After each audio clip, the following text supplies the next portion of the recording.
Welcome to In Her Voice.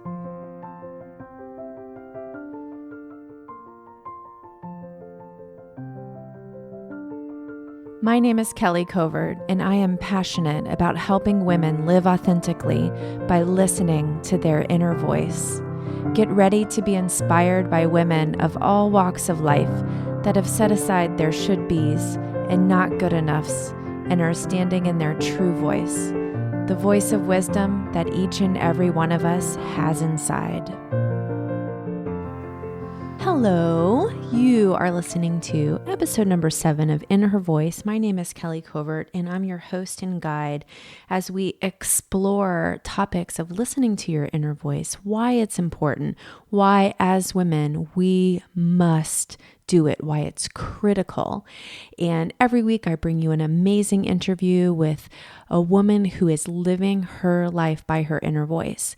And then also a solo episode where I talk with you about something that is just on my heart. And today, what I want to talk to you about is journaling. So this is something that I love to do. It is a huge part of my practice of connecting with my inner voice, of understanding what it means to honor my soul, of understanding who I am, who that soul is, what about me makes me me. I find these things out through my journaling. And I've talked to so many women who say, oh, I would love to journal, but I just don't know how. Or I would love to journal, but whenever I start, it just feels hard and fake and like I'm trying to make something happen. And I totally get that. When I very first started journaling, gosh, it was when I was in high school or college. It was sort of like a diary. And I just felt like I was doing it because it seemed like a good thing to do. And I didn't understand how to make it work for me. And so as I came into adulthood, I actually set it aside for a very long time. And then when I came back to journaling, I decided, you know what, screw it. I am not going to care about what this looks like. This journal is not for anyone else. It doesn't have to be a certain way. It doesn't have to look a certain way. It just needs to be able to be what I need it to be. And that's the easiest and hardest thing about teaching people how to journal, because they say to me, Kelly, just teach me how to do it. How do you do it? And I can show you what I do and I can give you ideas, but really it's just about trying a lot of different things to see what works for you. While I've always been a very big journaler, something that was really a game changer for me was when I first read about mourning pages. And for those of you who are familiar with it, you'll know exactly what I mean, but I'll tell you a little bit about what mourning pages are. This is an idea or concept that Julia Cameron wrote in her book, The Artist's Way, and I'll link to that in the show notes if you guys want to check out that book. I highly recommend it. And it's really interesting because The Artist's Way is a book about creativity. It's written for artists, obviously, authors and painters. And when I first picked it up, I sort of was thinking, well, I don't know if this is really for me because I'm not a painter. I'm not an artist. I didn't think of myself as being an artist. But someone had highly recommended it to me. So I thought, I'm going to try it. I'm going to read it. And it's really like a guide of how to become unblocked creatively. And the first thing that she says you must do is morning pages. And what morning pages is simply sitting down each morning for a set period of time and writing stream of consciousness 3 pages in your journal. And that's exactly how Julia Cameron defines morning pages. And so one month I decided I was going to commit to doing morning pages every single month to see what happened, to see how it changed me, or to see if it was something that really worked for me. And oh my gosh, you guys, it was life-changing because all of a sudden I realized that journaling could be for me a way to create quietness in my mind. So let me tell you what I mean by that. My head is so filled with stuff all of the time, chatter and my inner critic and things that I need to do and grocery lists and things that I have to remember and things that I want to do one day and books that I want to read and the book that I haven't finished reading and you name it, it's full. And as much as I tried to assign ways to not have to keep all that stuff in my head, like use my Google Calendar and write things down and make lists, it still felt really full. And when I started doing morning pages, all of a sudden, there was space there. It was quiet.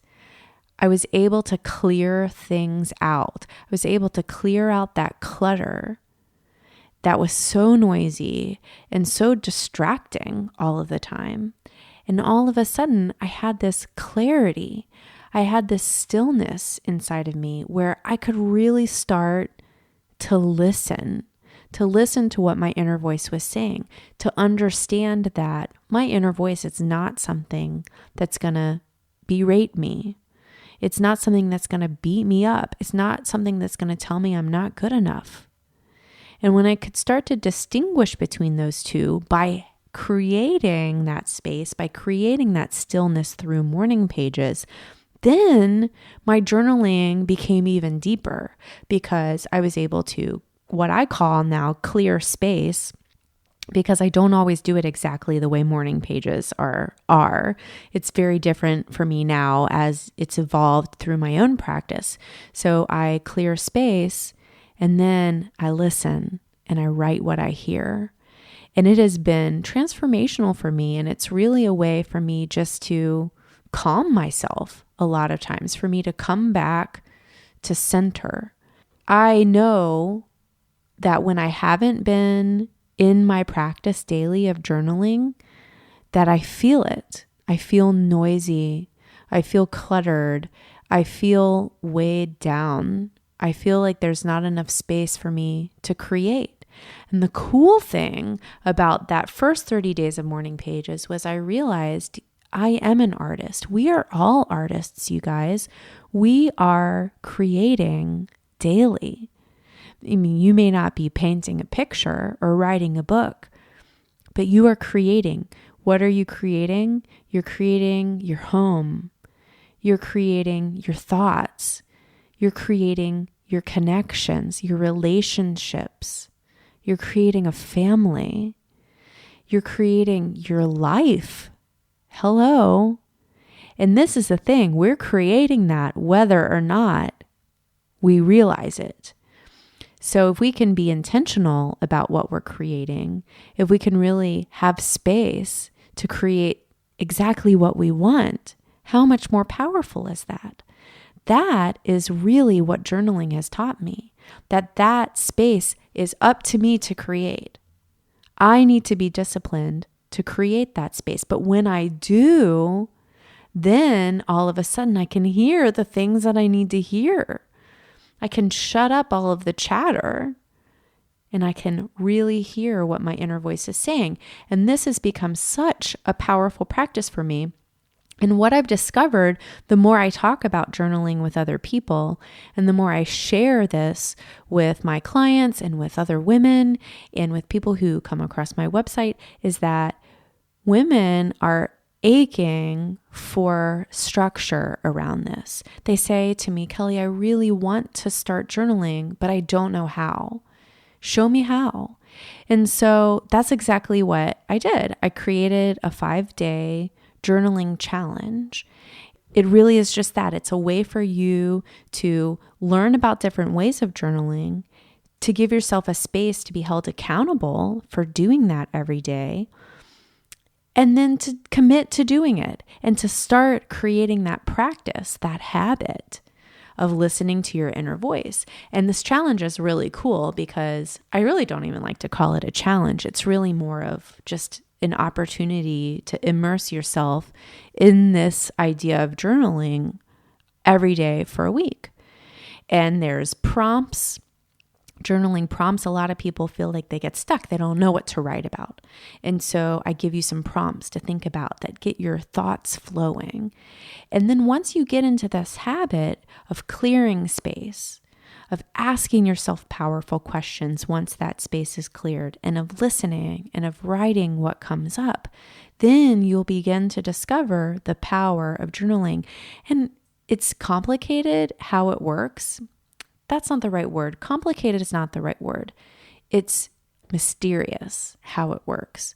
But also there's really practical things, such as you become deliberate about what you know you need.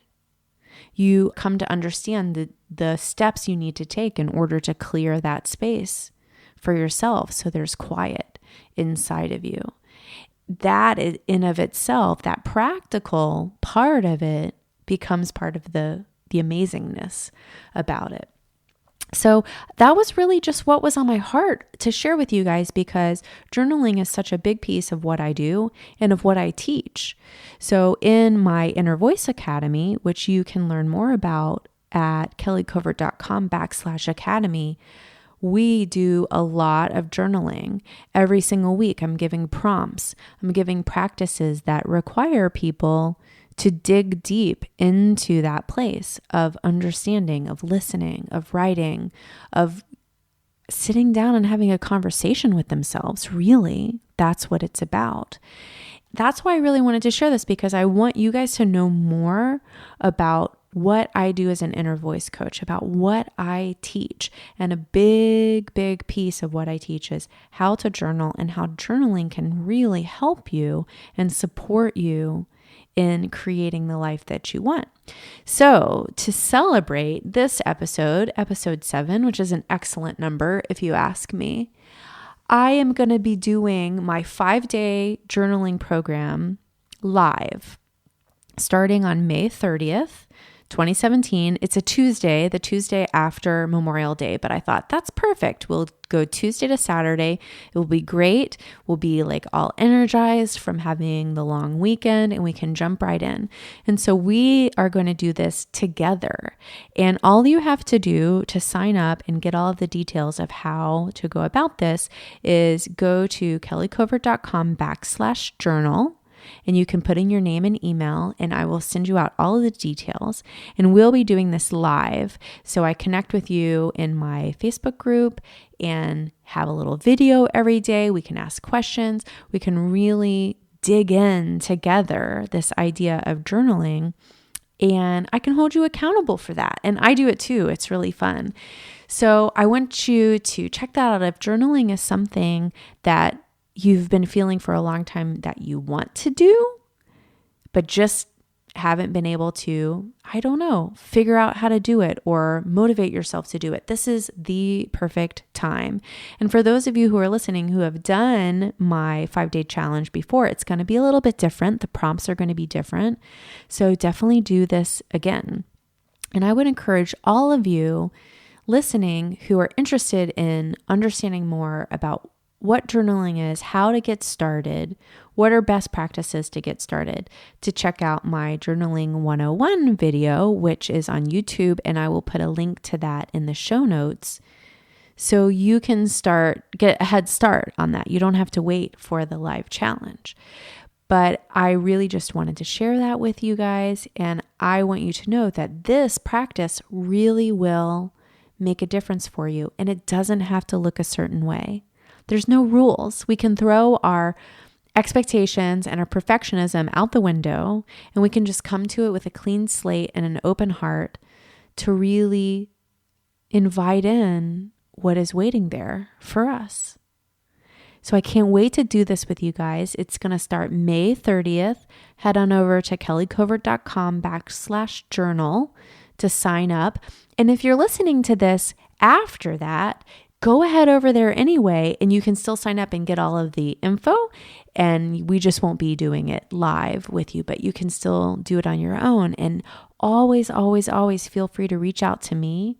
Email me at kelly@kellycovert.com if you have questions, if you need support, if you just want to know more, if you have comments about the podcast or have some ideas of people you'd like for me to interview or topics you'd like for me to discuss, I would love to hear from you.